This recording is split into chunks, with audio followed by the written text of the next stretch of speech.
Marker. And action. This is Behind the Bells, the show that takes you behind the magic of your favorite Christmas movies and shows. Within the background of every Santa Claus, reindeer, and stocking is a story. Where did it come from? Our Christmas movie expert will unravel all of that and give you the full story. Sit back and enjoy another episode with Robert Nicholas.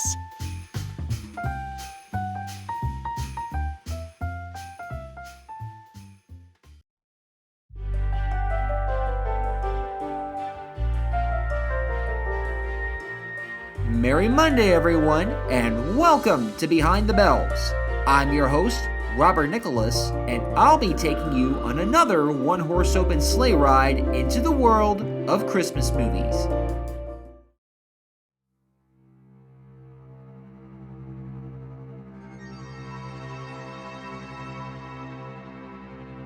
The special time of Halloween is upon us, where normally suburban neighborhoods are donned with orange colors and spooky imagery, where kids rule the night with the year-old tradition of trick-or-treating, where the darker side of the imagination is embraced. And why? Because a lot of people are still off-put when something so innocent suddenly reveals its dark side. Christmas is no stranger to this as well. On the one hand, I love sitting by the fire, watching the Christmas tree with the twinkling lights and the joy of waiting for St. Nick. When we flip the scene into the shadows, the nighttime is a lot quieter, especially since a tree with small lights are the only thing illuminating the area. Without your family to protect you, the home is no longer a safe place, feeling more empty. And the idea that a magical man coming down your chimney to pass the fire and entering the darkness to deliver something, even that can be unnerving. Of course, anything can be scary when you put it in the right context. But today's movie is more than a shadow of the holiday. It's based off of European folklore that showed what happens to little boys and girls that don't behave enough to warrant a present. They are paid a visit by a monster who feeds on the anger and sadness that's not replaced with Christmas spirit. For the first Halloween episodes of Behind the Bells, I wanted to take a look at the recent movie that's a result of the American curiosity that wanted something more scary. Also because of this, we've seen a lot more Christmas horror than before. This is the 2015 Michael Dougherty film, Krampus.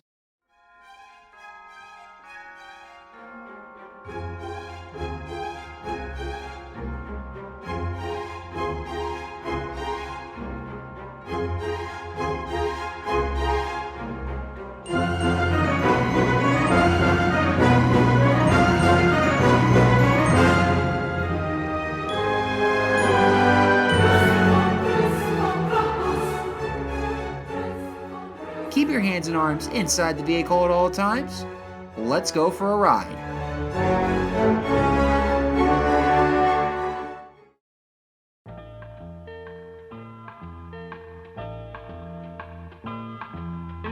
It's interesting to think that even though the idea of Krampus had been around for a long time, and I mean a really long time, think before Christ during the Alpine Pagan Traditions of Europe, it's only recently that he started to become a part of the American Christmas landscape. Of course, the reasons are vastly different. In the various European countries where he's had a presence, his fearful personality was enough to cast fright upon the children. It was either behave and work to get something special from that nation's gift giver, or get taken away and even killed by the Krampus. In the United States, Krampus was more of a forbidden folktale that you weren't really supposed to know about.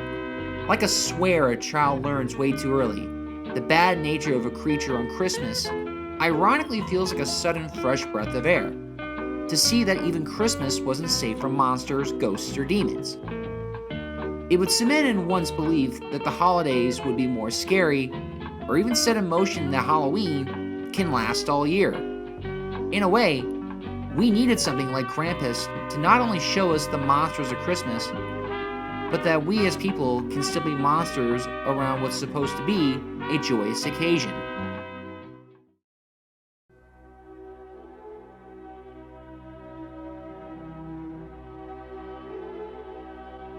The movie starts on the right note of dark and comedy, in a Walmart-like store where the masses are rushing to get the best deals on toys, electronics, tools, or whatever their loved ones want. It's not even just people swarming all over the place. They go as far as fighting, biting, and even forcing security in their twisted delight to tase the biggest offenders. Matching the irony is Bing Crosby's cover of It's Beginning to Look a Lot Like Christmas. Within that insanity is just more of the same at a Christmas pageant that's being performed. Why a school would do a performance at a Walmart-style store? I don't know. This is also where we meet our main characters. We see young Max, played by MJ Anthony, fighting another kid as his parents Tom, played by Adam Scott, and Sarah, played by Toni Collette, rush to pull him away. It turned out that Max got angry over his classmates who were making fun of the fact that he still believed in Santa Claus. The family heads home where everyone goes off to do their own thing. Max was hoping to do some more Christmas activities, so he ends up wrapping presents with his Austrian grandmother Omi, played by Krista Stadler, while they end up watching the Alistar Slim version of A Christmas Carol, perhaps a foreshadowing to the nightmare everybody is going to have. Also joining the family is Sarah's sister Linda, played by Allison Tolman, her husband Howard, played by David Koechner, their children Stevie, Jordan, and Howie, and great aunt Dorothy, played by Conchata Farrell. They're all family no one wants to have. They're mean, loud, crude, and critical to the upper middle class lifestyle of Max's family.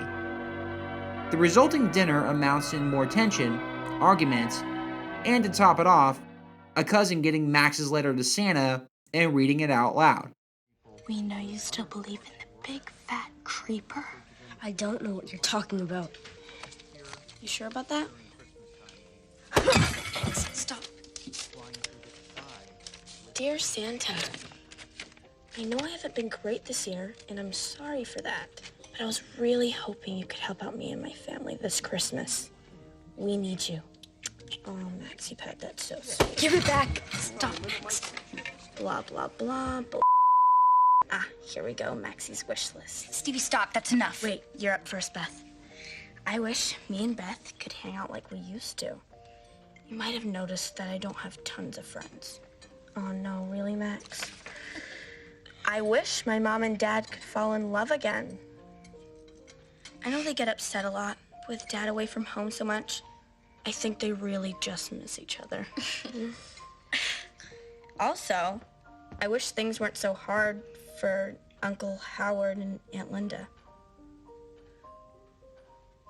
So maybe you can lend them a hand the rest of the year too. And that. You, Dad does not wish we were boys. Who wants creme brulee? This deflates any Christmas spirit that Max had left. He ends up destroying the letter and tosses it out the window. His bad Christmas is only about to begin.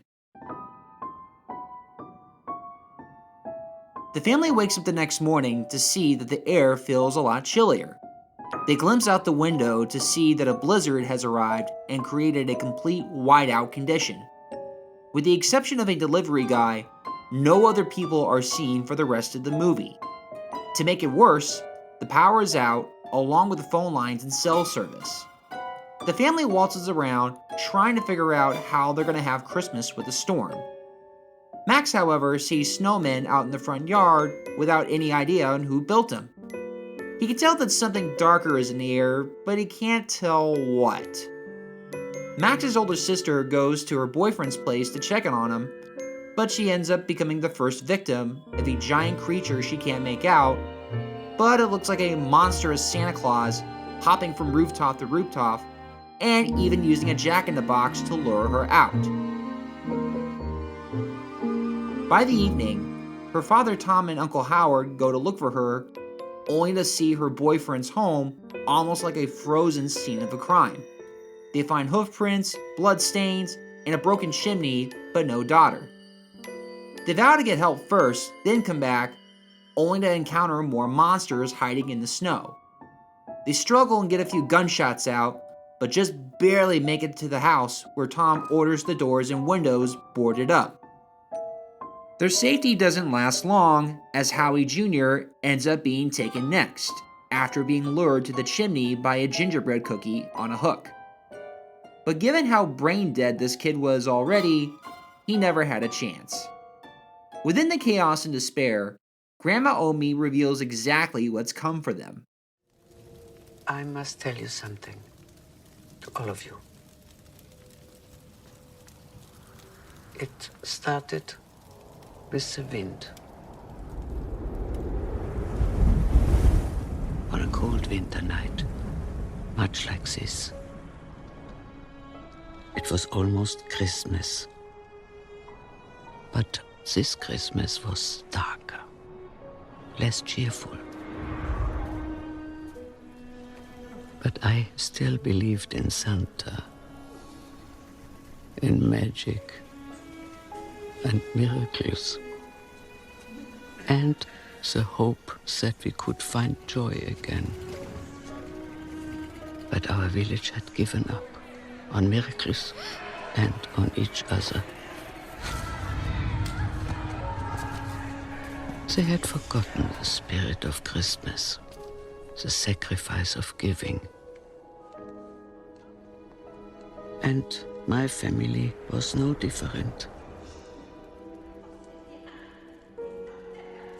I tried to help them to believe again, but we were no longer the loving family I remembered.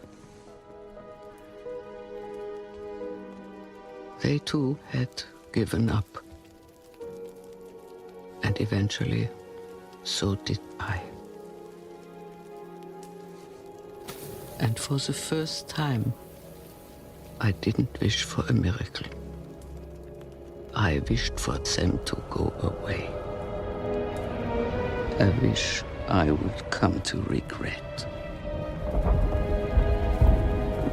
And that night, in the darkness of a howling blizzard, I got my wish.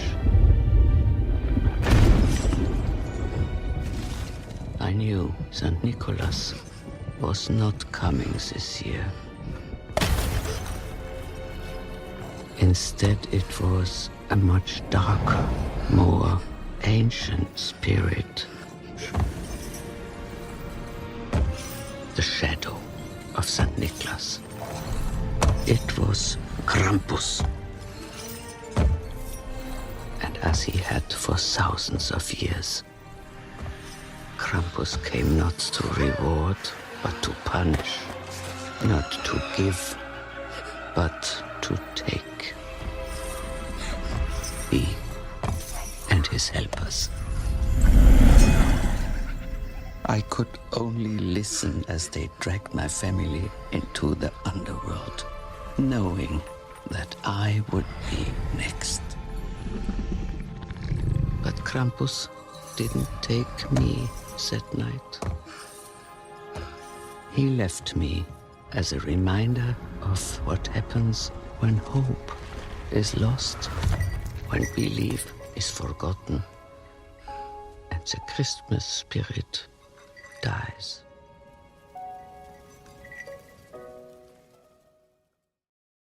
Through a beautifully animated sequence that combines stop motion and shadow puppets, we see that she's one of the few to have seen Krampus and lived to tell the tale.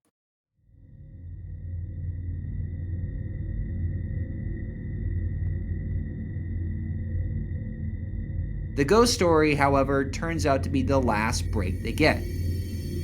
As Christmas Eve plays through, the cold wind gets worse and the feeling of Krampus becomes more ominous without a light at the end of the tunnel. Toys start to attack in the form of demented jack-in-the-boxes, robot action figures, and angel dolls. Even living gingerbread cookies start shooting back. The family does everything they can to continue fighting and keep the fire in the fireplace going. Once it does go out, elves show up to make things worse before they see and feel something coming down the chimney. No, it's not Santa Claus. but rather Gus von Krampus, who appears nearly over 9 feet tall, with long horns out of his hat, thin sharp fingers just popping out of the sleeves, and an unnatural open mouth through a mask concealing his true monstrous form. Max is aware of what he has to do to try and save his family. He makes a very brave confrontation, demanding his wish be taken back, first angrily before getting upset. When Max finally apologizes for losing the holiday spirit, it almost seems like Krampus forgives him before dropping him into a pit to the eternal gates of damnation. But rather than burning in a lake of fire, he wakes up again with him in his bed to see that it's Christmas morning.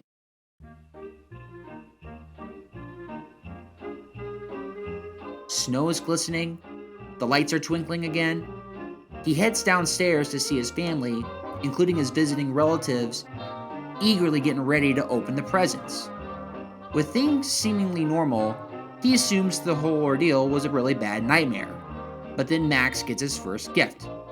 It's a bell, or more, a bauble with Krampus written on the side.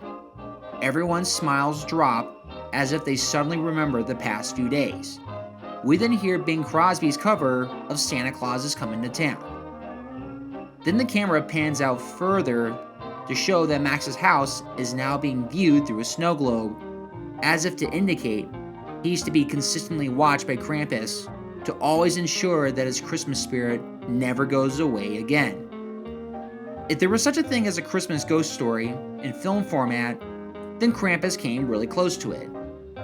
It originally came out in time for the Christmas season on December 4th, 2015. Now that 6 years has gone by, how does it hold up?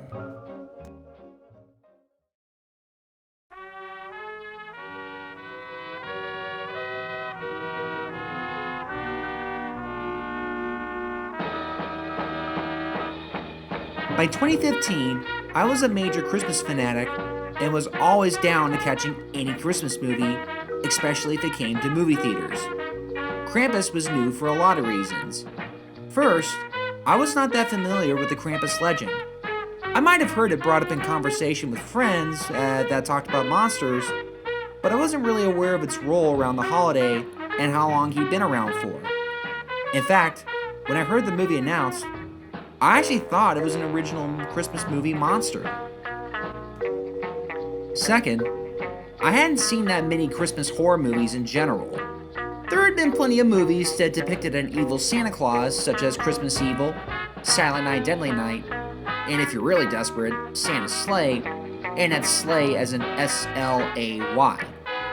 I always found that the idea of the Christmas season being invaded by a darker force to be too grim. This is why if I was okay with monsters under the Christmas tree, then it was because it had a comedic bent to it. This means that the only experience with Christmas creatures was with Gremlins. That managed to find a blend of Christmas spirit and dark comedy. I love seeing the Gremlins trash in a small town just because they wanted to have their own party. They weren't looking to take over the world or kill anybody, or at least the ones that didn't deserve it. They just wanted their own twisted Christmas celebration. After all, what was their end game? Just going to the movies to watch Snow White. Krampus really wanted to try and recapture the same dark comedic tone that Gremlins had. Did it work? In the movie's first act, it certainly does.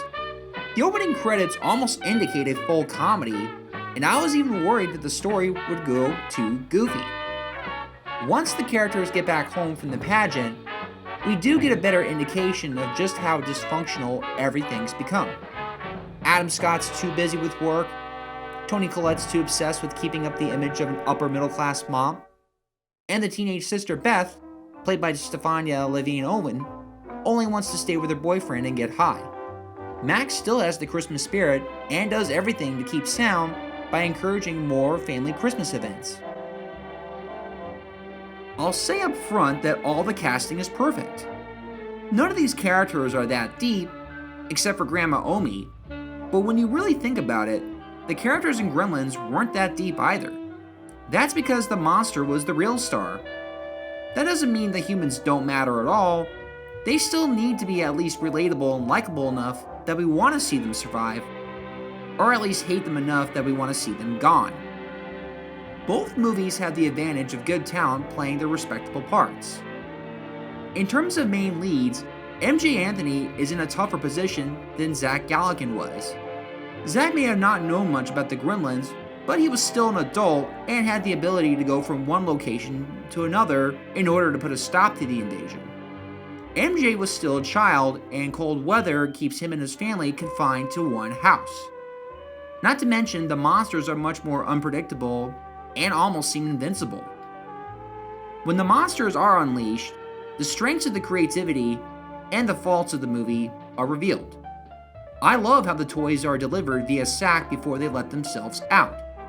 When they do, we get a nice variety of just how scary toy robots, jack-in-the-boxes, and angels can be. They get a lot of damage done and even eats one of the kids. The gingerbread men provide some good comedy with their voices, and themselves are eaten to be defeated.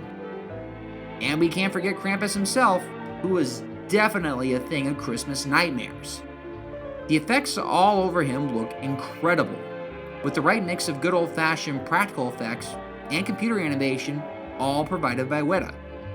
This is the same company that helped brought J.R.R. Tolkien's world of Lord of the Rings to life. So if all these things come to appear very scary, isn't that the goal? What's wrong with scary? Well, given that the first half was really trying for a dysfunctional comedy, the tones always don't match as well as the creative team was trying for. Things may go super dark with Omni's personal story, which is very haunting, but then you have gingerbread men that have voices similar to the minions from Despicable Me. What this movie needed was another rewrite to either make the spookier moments a lot funnier or the lighter moments darker. It really needed to pick a side. And in the case of Krampus, I can't blame them for trying, since this was the first major studio-driven movie about the European figure. It didn't have much to draw from inspiration from other Christmas horror films. If anything, I still have a lot of respect for what we got, and I still declare it a really good movie, albeit not a great one. It's certainly not one for the faint of heart, but it still does feel like a Christmas movie. So, how did a Krampus movie finally take shape in Hollywood? How was writer-director Michael Dougherty inspired by his own childhood and favorite movies to create his own tone? Why did they take the entire production to New Zealand? And of course, is there a future for other cultures' holiday figures and movies? Well, let's ring out the bells and take a look at the history of Krampus. Given that this was the first major movie about Krampus, we should look into his background. What is he? Where did he come from? How did he become a part of the Christmas tradition? This is honestly a loaded question.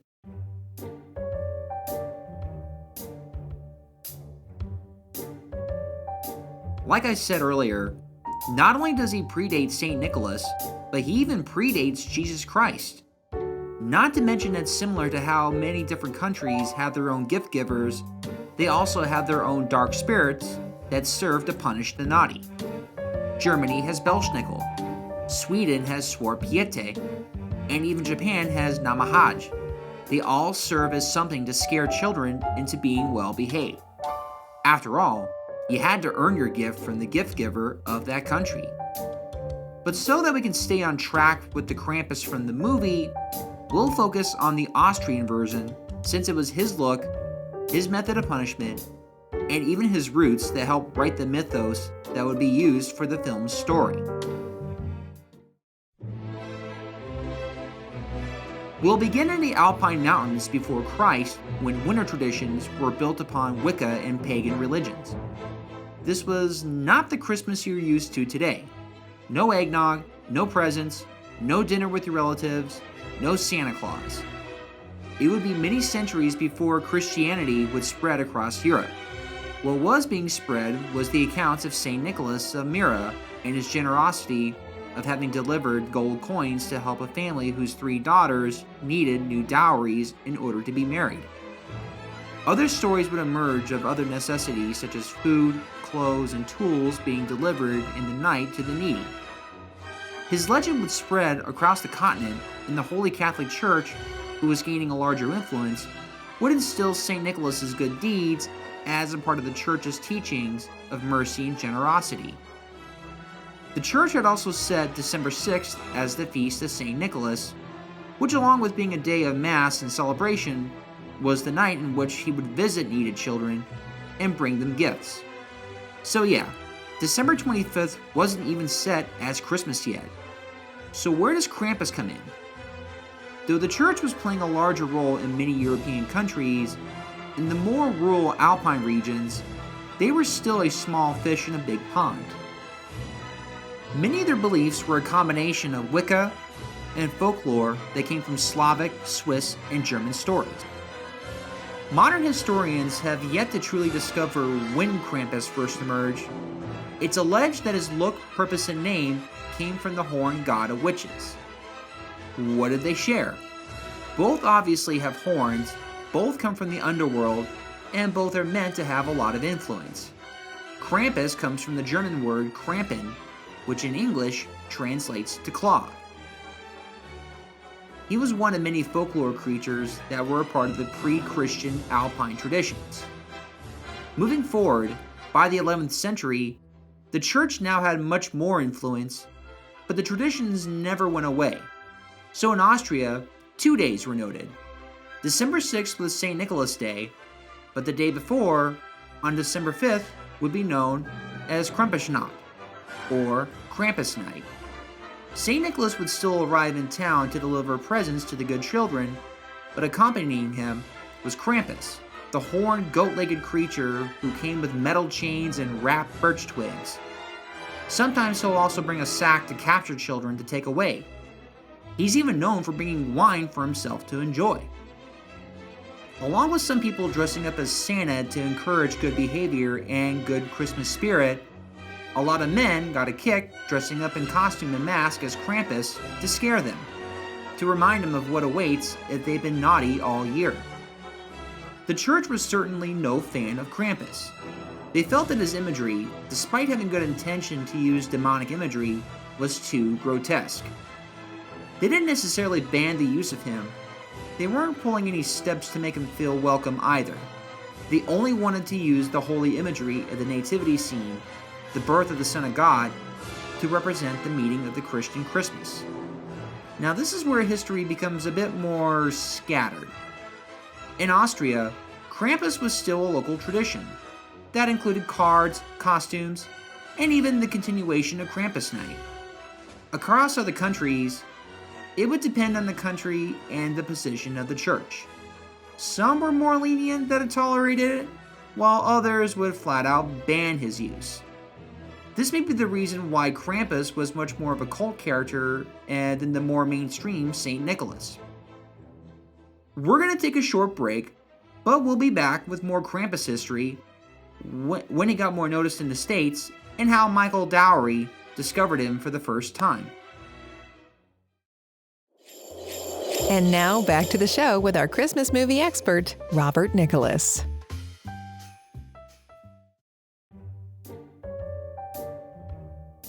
Going further to the 1890s, Krampus got another stepping stone when the phenomena of postcards and Christmas cards gave him more attention across Europe.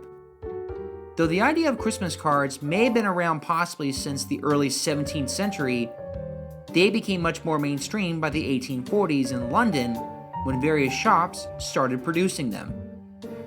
Though they would also become a hit in the United States by the 1870s, millions of cards were now being sent all over Europe.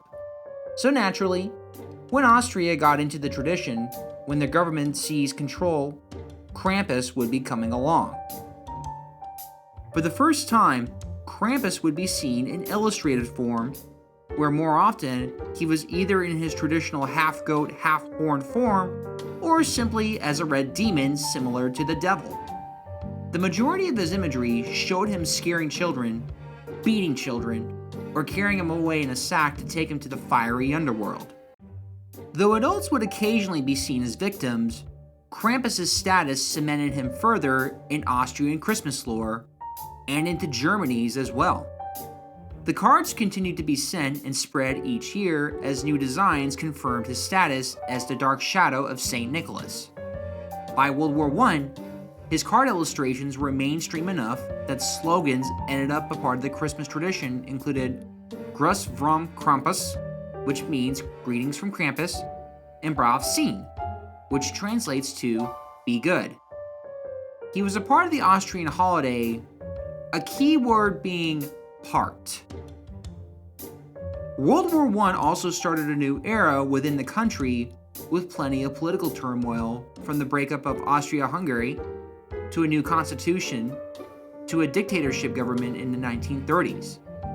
What certainly didn't help was that the German occupation during World War II. They had a lot more to worry about than keeping an old folklore tradition. Culturally, Krampus wasn't finding a lot of expansion in favor of the church-inspired celebration of Christmas. The shadow of St. Nicholas was becoming just that, a shadow of the old world and signs of a country that was finding its identity once again. An identity that was much more Western. Krampus would continue to have his cult status, and even an annual parade in Graz, Austria called Krampusschlacht, which still lives on today every December 5th. But never again would he be able to share the same kind of fame and tradition that Santa Claus had. So if he wasn't able to reclaim his status, then how did he manage to find his fame in America? Unless you had a relative from Europe who shared the tradition, or knew someone who picked up a Krampus souvenir from Austria, he would remain a relative unknown. Like a lot of modern things, though, the internet would help bring new life.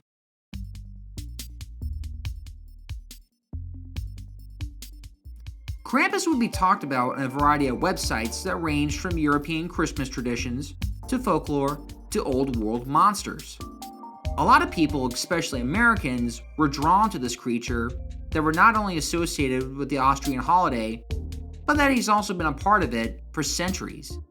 The American Christmas now seemed very light and sugary by comparison. I should note two important people who discovered Krampus by the internet and had a big part in helping Krampus gain more attention. First was a graphic illustrator named Monte Bocham. He's a Chicago-based artist who specializes in retro art and curating a variety of books and art on pulp images. In 2004, he organized a major art show that displayed a variety of Krampus paintings and printed Christmas cards. He would then publish a hardcover book called Krampus, the Devil of Christmas, along with various Christmas cards and playing cards with the same Krampus imagery. While I can't clarify it as being the first major American publication of Krampus material, it's certainly one of the first extensive collections I'm aware of. The book can be bought on Amazon, and as far as I'm concerned, it is a really cool collection of some of the most offbeat images of Krampus. Even as of 2021, I'm still surprised that these things were sent around Austria before World War I. The other person I need to bring up is writer-director Michael Dowry. According to his own words, he discovered Krampus around the early 2000s, or as he calls it, the early days of the internet. He had always been obsessed with horror movies and creatures, but Christmas ones were rare.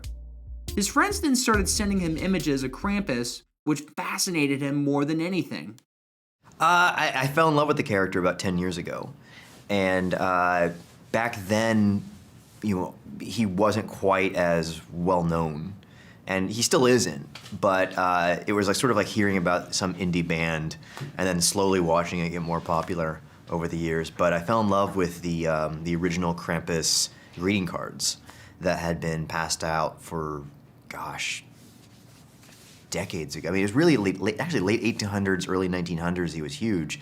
And then he went away with World War I. And then I just fell in love with the folklore.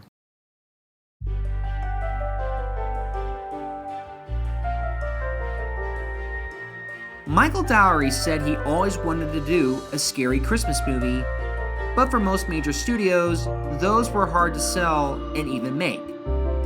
Michael at that point hadn't even made his debut with Trick or Treat yet. He had just graduated from NYU, where along with creating a variety of shorts, such as Attack of the Monsters and Crayons, had gotten some attention with an animated short called Season's Greetings. It was a 4-minute movie about a trick-or-treater named Sam who was finishing his annual spooky tradition, only to have a shadowy figure follow him into an alley. I won't spoil it, but the short's hand-painted look shows his appreciation for the old-school hand-painted style. Sam would also become the main monster for his eventual Halloween anthology, Trick or Treat. I may have to cover that for a future Halloween episode, but Season's Greetings showed Michael's talent in telling a more atmospheric ghost story that feels a lot like how a Krampus story should be. So, how did Michael Dowery use his extensive knowledge of horror movies to create a family Christmas movie first? Why did he insist on practical over CGI? Why did he take inspiration from Jaws and Alfred Hitchcock to rely on the less is more strategy? And importantly, does Hollywood still have a future for holiday horror and Krampus? Well, we'll go into that into the next episode of part 2 of the Krampus story.